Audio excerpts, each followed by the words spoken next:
Your mind is a factory that's been running on the wrong operating system for years. Every morning you wake up and the production line starts.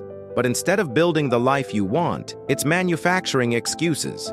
Instead of creating resilience, it's producing comfort. And here's the brutal truth that nobody wants to tell you. Every single moment you spend avoiding discomfort is a moment you're actively destroying your future self. This isn't motivation. This isn't a pep talk. This is the cold, mechanical reality of how human psychology works. And if you don't understand it, you'll spend your entire life as a passenger in your own mind, watching opportunities pass by while your brain convinces you that staying comfortable is somehow keeping you safe.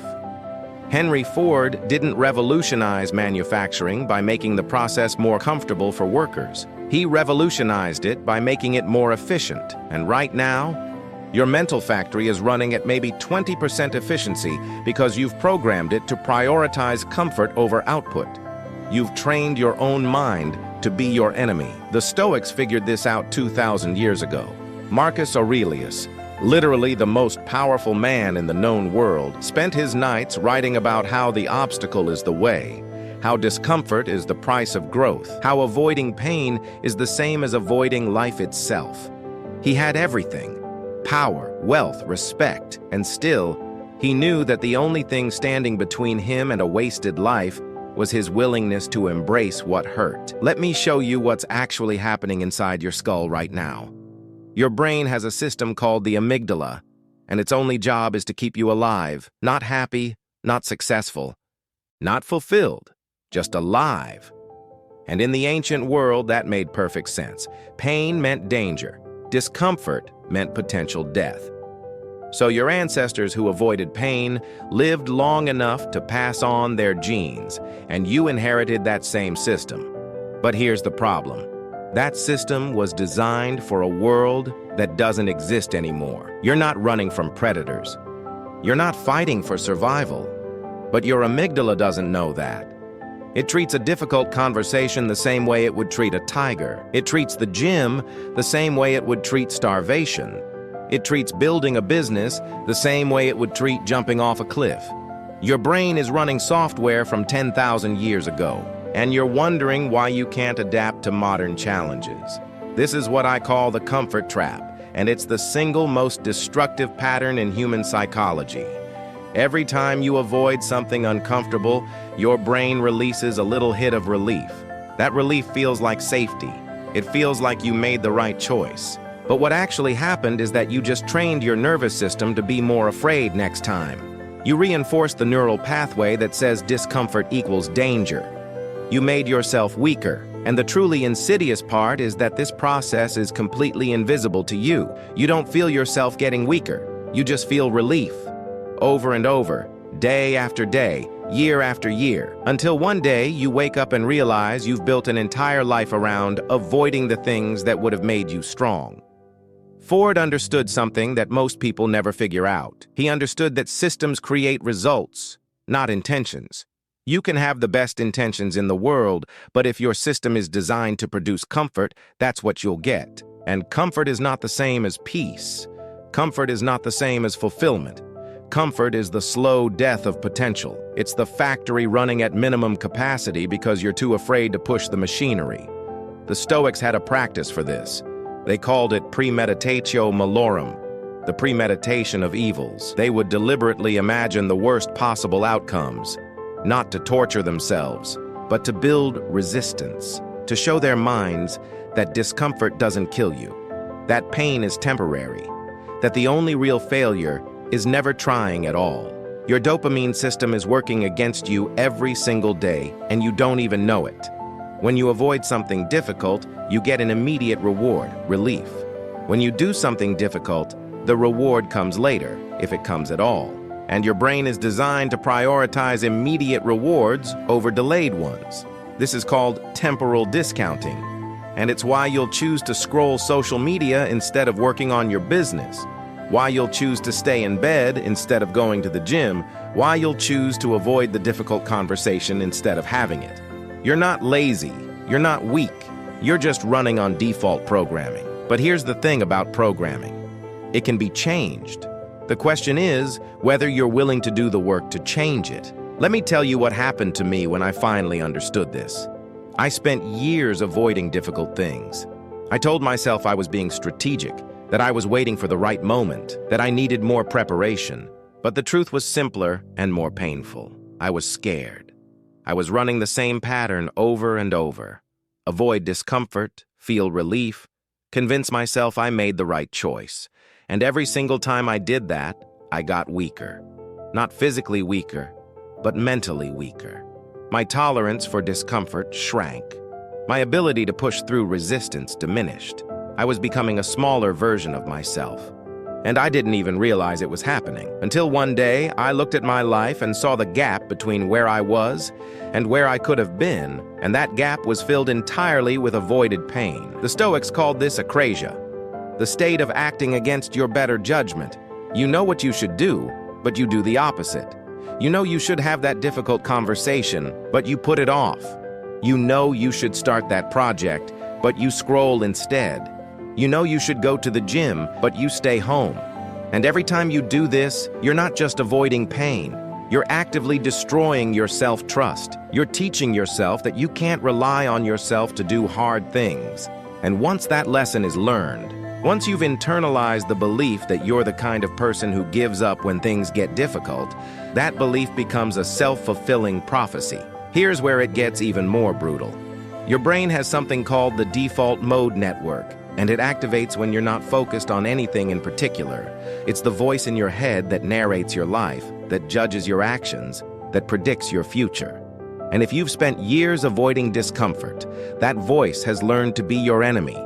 It's learned to talk you out of things. It's learned to find reasons why you can't, why you shouldn't, why it's not the right time. That voice isn't you. It's a pattern, a habit, a well-worn neural pathway that's been reinforced thousands of times. And the only way to change it is to deliberately choose discomfort until you create a new pathway, a new pattern, a new default mode that expects challenge instead of avoiding it. Ford's assembly line worked because every single component had a specific function and a specific place. There was no waste, no inefficiency, no tolerance for parts that didn't serve the final product. Your mind needs the same level of discipline. Every thought either serves your growth or it doesn't. Every action either builds strength or it doesn't. Every choice either expands your capacity or it shrinks it. And the metric for measuring this is simple. Does it involve discomfort? If yes, it's probably growth. If no, it's probably decay. Not always, but usually. This is the law of anti-fragility. Systems that are protected from stress become fragile. Systems that are exposed to stress become stronger. You are a system, and every time you avoid stress, you're making yourself more fragile. Let me show you what this looks like in practice. Think about the last time you avoided something difficult. Maybe it was a conversation you needed to have. Maybe it was a project you needed to start. Maybe it was a habit you needed to break. Now think about what happened immediately after you avoided it. You felt relief. Your nervous system calmed down. Your mind told you that you made the right choice. But now, think about what happened over the next few days, the next few weeks. That thing you avoided didn't go away. It got bigger. It took up more mental space. It created more anxiety. And the next time you faced a similar situation, it was even harder to push through because you had reinforced the avoidance pattern. This is the comfort trap in action. Short-term relief, long-term suffering. The ancient Stoics understood that pain comes in two forms, the pain of discipline and the pain of regret. The pain of discipline is sharp and immediate, but it fades. The pain of regret is dull and constant, and it grows. Every time you choose comfort over growth, you're choosing the slow poison of regret over the sharp medicine of discipline. And here's the truly brutal part. You don't get to avoid pain. That's not one of the options. The only choice you have is which kind of pain you want to experience. The pain that builds you or the pain that destroys you. The pain that creates strength or the pain that creates weakness. And most people, through sheer habit and conditioning, choose the second one over and over until they've built an entire life around it.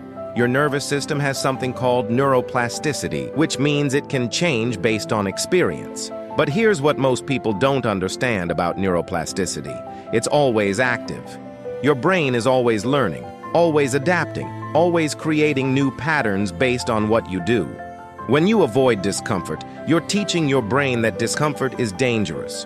When you embrace discomfort, you're teaching your brain that discomfort is manageable. And over time, these lessons compound. They become your default setting. They become who you are. The person who avoids hard things doesn't just avoid hard things occasionally. They become someone who can't do hard things. The person who embraces hard things doesn't just push through occasionally. They become someone who seeks out challenge. This is not about willpower. This is about identity. Ford once said that whether you think you can or you think you can't, you're right. And he wasn't talking about positive thinking or manifestation or any of that surface-level stuff. He was talking about self-fulfilling prophecies. If you believe you're the kind of person who can't handle discomfort, you'll find evidence for that belief everywhere. You'll avoid challenges. You'll quit when things get hard. You'll interpret every setback as proof that you were right. And if you believe you're the kind of person who grows through discomfort, you'll find evidence for that belief too. You'll seek challenges. You'll persist when things get hard. You'll interpret every setback as feedback. The belief creates the behavior, and the behavior reinforces the belief. This is the factory of identity, and you're the only one who controls what it produces. Now, let me show you something that might change how you see your entire life. Every single person you admire, every single person who's accomplished something meaningful, every single person who's built something that matters, they all share one characteristic. They developed a different relationship with discomfort. Not because they're more talented than you, not because they're more motivated than you, but because at some point, they made a deliberate choice to stop avoiding pain and start using it. They learned to see discomfort not as a stop sign, but as a signal that they're growing, a signal that they're pushing boundaries, a signal that they're doing something that matters. And once you learn to read that signal differently, everything changes. The Stoics had a concept called amor fati, the love of fate, not just acceptance, but love. They trained themselves to love every obstacle, every challenge, every moment of discomfort, because they understood that these things were the raw material of character. Epictetus, who spent years as a slave before becoming one of the most influential philosophers in history, said that difficulties show us who we are. Not who we wish we were, not who we pretend to be, but who we actually are. And most people spend their entire lives avoiding that revelation. They avoid the difficult things because they're afraid of what they'll discover about themselves. They're afraid they'll fail. They're afraid they'll suffer. They're afraid they'll realize they're not as strong as they thought they were. But here's what actually happens when you embrace discomfort. You discover you're stronger than you ever imagined. Your mental factory is producing output right now, whether you want it to or not. The question is, what kind of output? Are you producing strength or weakness? Are you producing courage or fear? Are you producing growth or stagnation? And the answer to that question is determined entirely by your relationship with discomfort. If you're avoiding it, you're producing weakness. If you're embracing it, you're producing strength. There's no middle ground. There's no neutral. Every single moment is either building you up or tearing you down. And the only difference is whether you're willing to choose the hard thing over the easy thing. Let me give you a framework for understanding this. Think of your capacity for discomfort like a muscle. When you work a muscle, it breaks down. That breakdown is painful, but the body responds by rebuilding the muscle stronger than before. Your tolerance for discomfort works exactly the same way. When you expose yourself to discomfort, it's painful in the moment, but your nervous system responds by increasing your capacity. You become someone who can handle more, and every time you avoid discomfort, you're letting that muscle atrophy. You're becoming someone who can handle less. This isn't metaphorical. This is literally how your nervous system works. Your distress tolerance is trainable, and you're training it every single day, either in the direction of strength or in the direction of weakness. Ford's factories didn't just appear. They were built through thousands of iterations, constant refinement, relentless optimization, and your mental factory requires the same approach. You don't just wake up one day with a high tolerance for discomfort. You build it.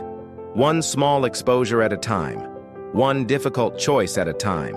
One moment of pushing through resistance at a time. And here's the beautiful part. You don't have to start big. You don't have to climb a mountain on day one. You just have to do one small thing that scares you. Have one difficult conversation.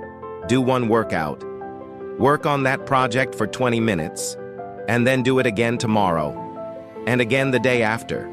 Because what you're really doing isn't completing tasks. You're rewiring your brain. You're teaching your nervous system a new truth.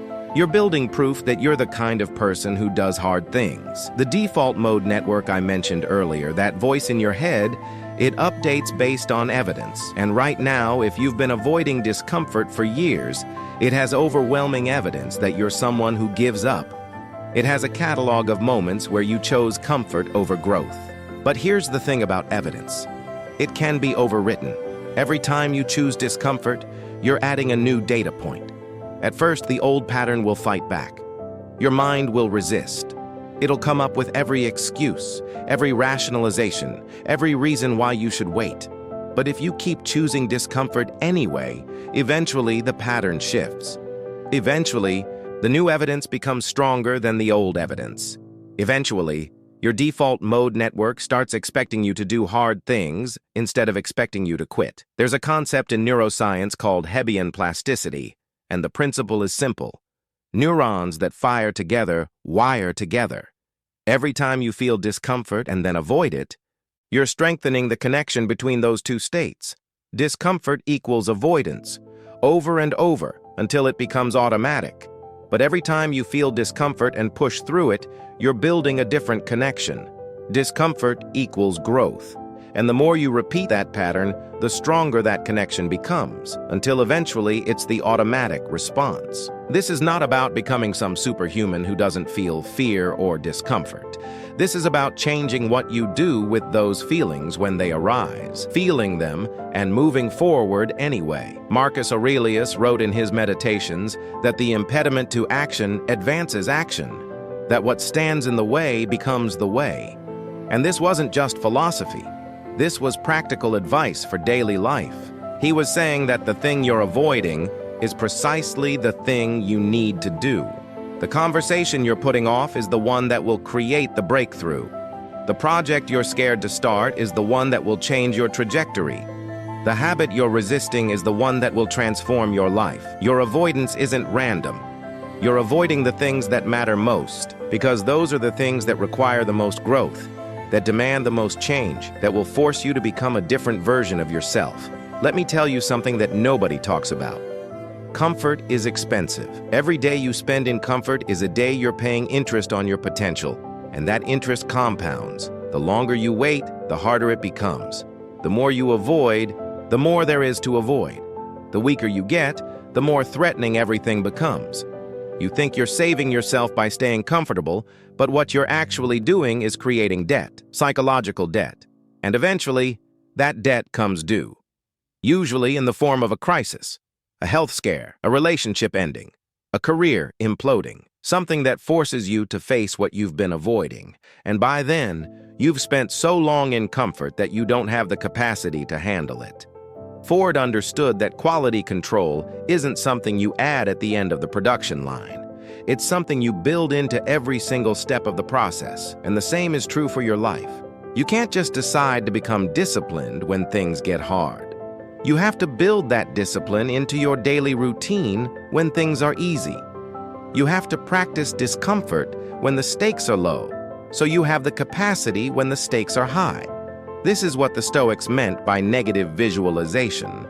They would imagine losing everything, not to be pessimistic, but to build resilience, to prove to themselves that they could handle it, to remove the power that fear had over them.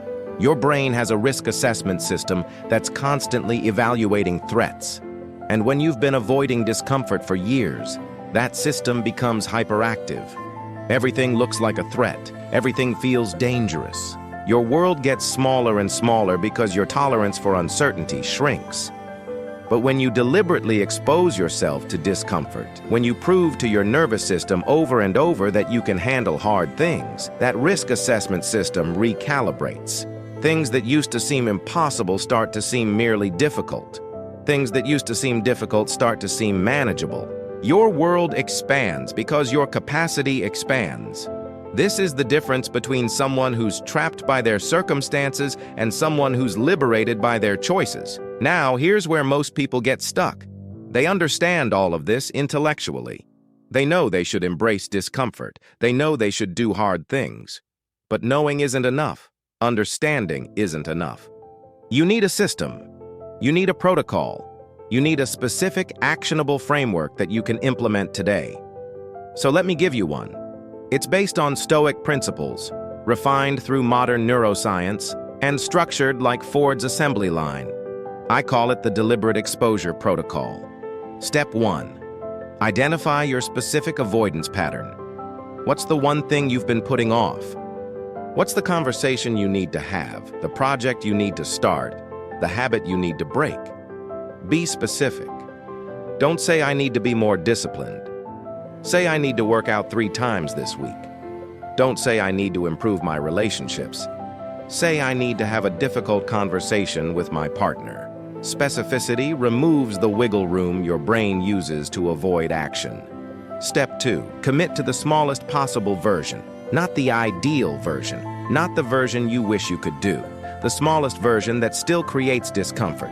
If you've been avoiding the gym for years, don't commit to going 5 days a week. Commit to putting on your gym clothes and walking to the gym. That's it. If you've been avoiding a difficult conversation, don't commit to resolving everything. Commit to starting the conversation and speaking honestly for 5 minutes. The goal here isn't to fix everything. The goal is to break the avoidance pattern, to prove to your nervous system that you can do the thing you've been avoiding. Step 3.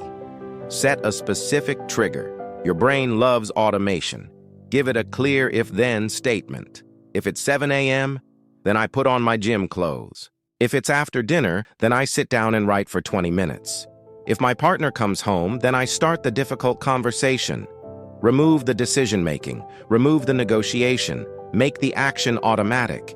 This is how you bypass the part of your brain that wants to avoid. You're not asking yourself if you feel like it. You're not waiting for motivation. You're following the trigger, period.